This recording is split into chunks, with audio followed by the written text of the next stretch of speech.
మందిరానికి మూడోసారి రావడం జరిగింది.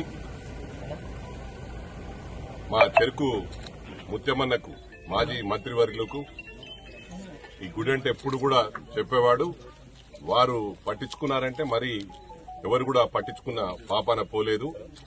మరి సీనన్నకు నేను అదే చెప్తా ఉన్నా, నీకు దేవుడు ఆశీర్వదిస్తలేడంటే ముందు గుడికి ఏమైనా చేస్తే తప్పకుండా ఎమ్మెల్యే అవుతామని చెప్పి ఈ సందర్భంగా తెలియజేస్తా ఉన్నా.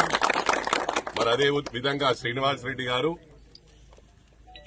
అతి త్వరలోనే కొన్ని విగ్రహాలు తీసి బయట పెట్టడం జరిగింది. దాని ప్రతిష్టకు డేట్ ఫిక్స్ చేస్తా అన్నాడు. ఈ టోటల్ దీనికి చుట్టూ ఫెన్సింగ్, సోలార్ ఫెన్సింగ్ నేను వేయిస్తా అని చెప్పాను. అదే కాకుండా గౌరవ ముఖ్యమంత్రి గారిని తెచ్చే ప్రయత్నం చేస్తాం. తెచ్చినాక ఊహించని విధంగా డెవలప్ అవుతుంది గుడి. మరి ఆ స్వామివారు అనుగ్రహిస్తే వారు ఎప్పుడు అనుకుంటే అప్పుడు చేయించుకుంటారు. టైం రాలేదేమో, మరి ఇప్పుడు టైం వచ్చినట్టుంది. మరి మాతో అనిపిస్తా ఉన్నాడు. తప్పకుండా స్వామివారు అనుకుంటే పెద్ద పని కాదు. ఇది మన రాష్ట్రంలోనే గుర్తింపు పొందే విధంగా డెవలప్ అవుతుందని చెప్పి కూడా ఈ సందర్భంగా తెలియజేస్తాను.